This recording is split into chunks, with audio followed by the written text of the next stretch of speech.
দুই নং মালিবাৰী পথাৰত চৰকাৰী গাঁও প্ৰধানৰ কৰ্মকাণ্ডই হতভম্ব এটা পৰিয়াল।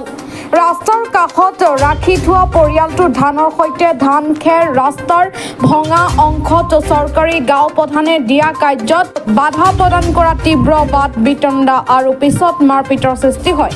দুই নং মালিবাৰী পথাৰ গাঁৱৰ মালিকা খাতুনৰ পৰিয়ালৰ লোকক উক্ত গাঁৱৰে চৰকাৰী গাঁও প্ৰধান আব্বাছ আলীয়ে মালিকা খাতুনৰ পৰিয়ালৰ ওপৰত একাংশ ব্যক্তিক লগত লৈ মাৰপিট কৰাৰ লগতে ঘৰৰ বেৰ ভাঙি ঘৰৰ ভিতৰত প্ৰৱেশ কৰি টকা পইচা লুটি নিয়াৰ অভিযোগ তোলে পৰিয়ালটোৱে।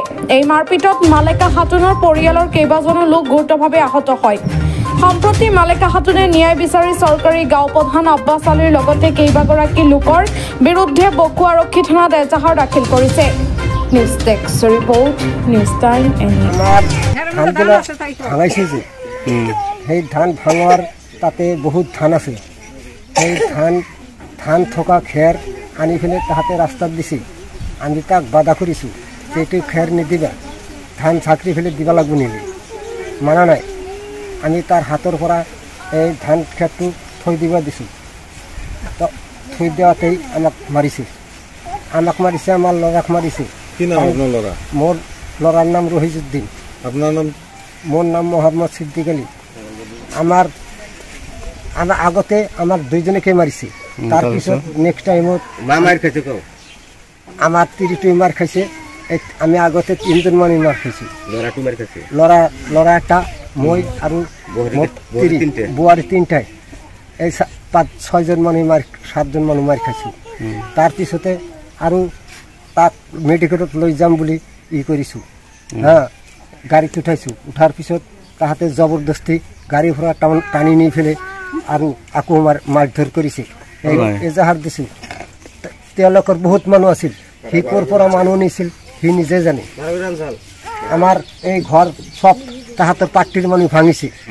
কিন্তু মই লাষ্টত আহি পেলাই যিখিনি শুনিলোঁ, মই শুনাখিনিত এই ৰাস্তাৰ কামত মানে ক'ৰবাত গাড়ী আছে, সেইবিলাক মানে পঁচা খেৰ চেৰ কিবা কিবি দি আছিল। এই তাতে মানে গাঁওবুঢ়া লাষ্টত আহিছে, বেলেগ আৰু মানুহ আছিল, তেখেতে কৰি আছিল। লাষ্টত মানে গাঁওবুঢ়া আহি কিনে গাঁওবুঢ়া এই ইয়াতে চিদ্দিকালি খেৰ থৈছে, খেৰত ধানো আছে। সেই তাৰ পৰা গাঁওবুঢ়া তাৰমানে সেই খেৰ খেতি ধান খেতি আনি দিয়াৰ কাৰণে চিদ্দিকে যাই হাক দিছে, বোলে ইয়াৰ পৰা খেৰ নল'ব, ধান আছে। গাঁওবুঢ়া মানা নাই মানে তেওঁৰ হাতৰ পৰা খেৰখিনি কাঢ়ি লৈছে চিদ্দিকে। লোৱাৰ পিছত নিজাৰ কাৰণে তাতে মানে সিহঁতৰ মানে ঠেলা ঠেলি ঘুচা ঘুচি মানে তাতে হৈছে। ধানৰ খেৰ লৈ হৈছে, তাৰ ধান লৈ হৈছে আৰু ৰাস্তা অলপ ভাঙা আছিল। তাৰপিছত গাঁওবুঢ়া বজাৰত গৈছিল, আহোঁতে মানে আনতে মোৰ ঘৰৰ পৰাই কোটা চোটা আৰু ডাউচা লৈ গৈছে এইটো ৰাস্তা ঠিক কৰিবৰ কাৰণে। তাৰপিছত আমাৰ খুৰাই দোকানে তাতে বহি আছিল, বহি থাকাতে তাৰপিছত এই গাঁওবুঢ়া, আমাৰ ৰাইজৰ গাঁওবুঢ়া হয় আব্বাছ গাঁওবুঢ়া, এইজনে মানে তাৰমানে এই ধান থকা খেৰটো লৈ কিনে এইটো গাদ্দাত দিবৰ কাৰণে বিচাৰিছিলে, মানে দিছে আৰু এইটো ৰাস্তা ভাল কৰিব লাগে। মোটামুটি 6টা-7টামান বজাত আমাৰ এইটো ঘৰ, তাৰপিছত এই ঘৰৰ টেবুল চুল ভাঙি কিনে টেবুলত পইচা আছিল 1,40,000, সেইটো লৈছে। আৰু আমাৰ পৰিয়ালত গোটাই মাহা সৰু বাচ্চা একদম চব মাৰিছে একদম পুৰা। তাৰপিছত লাইনৰ মিটাৰ চিটাৰ পুৰা ভাঙি ছিঙি দিছে একদম।